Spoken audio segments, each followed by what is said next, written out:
So, TDX Christmas Part 2 is finally out, and oh boy, John Roblox gave us an experience of legendary proportions and pain this time around.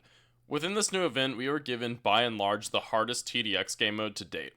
Was this a good decision, or was it the byproduct of John's wrath? Let's talk about it.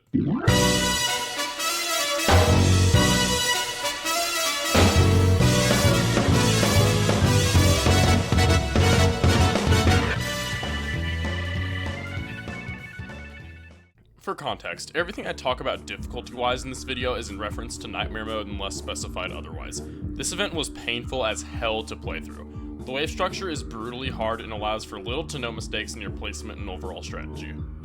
When talking to other players about this game mode, adjectives I got were morally painful, soul-crushing, and hell.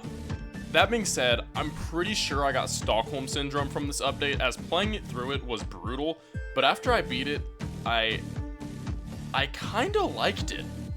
Just don't tell John that. BegoBlox made an entire video regarding his support for the hard difficulty, so check that out. Going on to a more subjective opinion, this update nailed the visuals. Watching a giant horde of predators emerge from the fog and assault the giant fortress was cool as hell. No path maps are always aesthetically awesome, but the addition of the fog was the damn cherry on top. General Selgar also looked awesome, being a giant brutish figure, and he's definitely gonna be going alongside bosses that exude a certain level of swagger and badassery like Apex Predator and Eradicator Mark IV. Watching him try his hardest to smash down the gate of Fortress Snowland is awesome.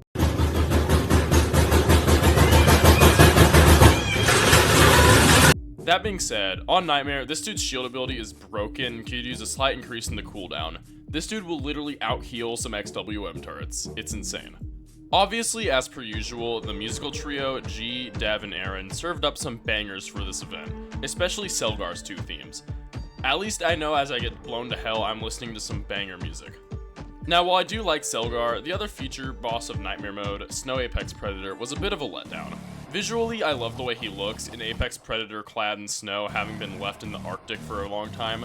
That being said, his attacks are a letdown. He's basically just a reskin Apex Predator, except his missiles deal the frost effect to towers.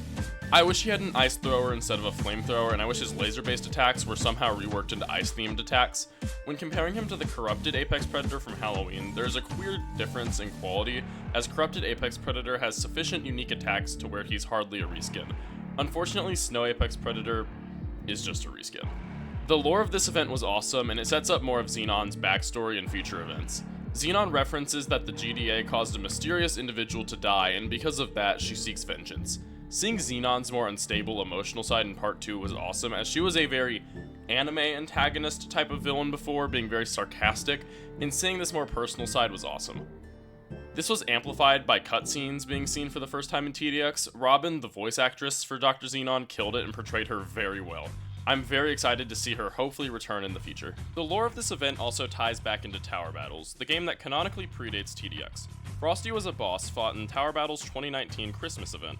Upon his defeat, his army retreated and hid in the Arctic until they were manipulated by Dr. Xenon to attack Fortress Snowland, a GDA stronghold, thinking Frosty was still alive and inside.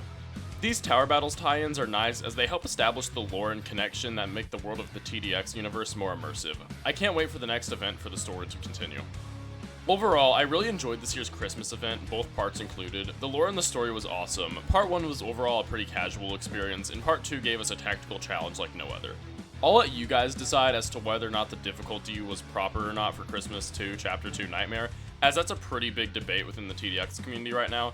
I was originally very against it, but I'm not gonna lie, finally beating Selgar after all of that felt really awesome.